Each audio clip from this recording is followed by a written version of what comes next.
ಏನಪ್ಪು ಇವತ್ತು ಮುಖದಲ್ಲಿ ಸ್ವಲ್ಪ ಕಲೆ ಎಲ್ಲ ಇದೆಯಲ್ಲ, ಕೆಲಸ ಎಲ್ಲ ಹೇಗಿದೆ? ಹೌದಜ್ಜು, ಅವತ್ತು ನೀನು ಹೇಳಿದ ಮಾತು ಕೇಳಿ ಸುಮ್ಮನೆ ಕೂರಿದು ಬಿಟ್ಟೆ. ಅಕ್ಕಪಕ್ಕದವ್ರ ಹತ್ರ ಸ್ವಲ್ಪ ಸಹಾಯ ಕೇಳಿದೆ. ಇವಾಗ ಸಿಕ್ಕಿದ ಸಣ್ಣ ಪುಟ್ಟ ಕೆಲಸಕ್ಕೆ ಹೋಗ್ತಿದ್ದೀನಿ.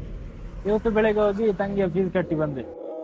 ಆದ್ರೆ ಚಿನ್ನದ ಬೆಲೆ ಇನ್ನೂ ಇಳಿದಿಲ್ಲಲ್ಲ ಅಂತ ಮಾತ್ರ ಚಿಂತೆ ಹೋಗಿಲ್ಲ. ಲೇ, ಚಿನ್ನದ ಬೆಲೆ ಇಳಿಸೋಕೆ ಅದು ನಮ್ಮ ಕೈಯಲ್ಲಿ ಇಲ್ಲ ಕಣು, ಆದ್ರೆ ನಮ್ಮ ದುಡಿಮೆ ಹೆಚ್ಚಿಸೋದು ನಮ್ಮ ಕೈಯಲ್ಲಿ ಇದೆಯಲ್ವಾ? ನೀನು ಹೀಗೆ ಧೈರ್ಯವಾಗಿ ಕೆಲಸ ಮಾಡಿದ್ರೆ ಆ ಚಿನ್ನನ ಬಿಡಿಸೋದು ದೊಡ್ಡ ಮಾತಲ್ಲ ಕಣು. ಸೋಲನ್ನು ಒಪ್ಪಿಕೊಳ್ಳದವನ ನಿಜವಾದ ಶೂರ. ಹೌದಜ್ಜು, ಕಷ್ಟ ಬಂದಾಗ ಕುಸಿದು ಕೂರುವ ಬದಲು ಇನ್ನಂತ ಒಬ್ಬ ಗೆಳೆಯನಿದ್ರೆ ಸಾಕು. ಈಗ ನನಗೊಂದು ನಂಬಿಕೆ ಬರ್ತಿದೆ, ನಾ ಗೆದ್ದೇ ಗೆಲ್ತೀನಿ ಅಂತ. ಅದನ್ನೇ ನಾನು ಬಯಸಿದ್ದೆ ಕಣು. ಬಾ, ನನಗೆ ತಂದು ಬಿಡ್ತೀನಿ.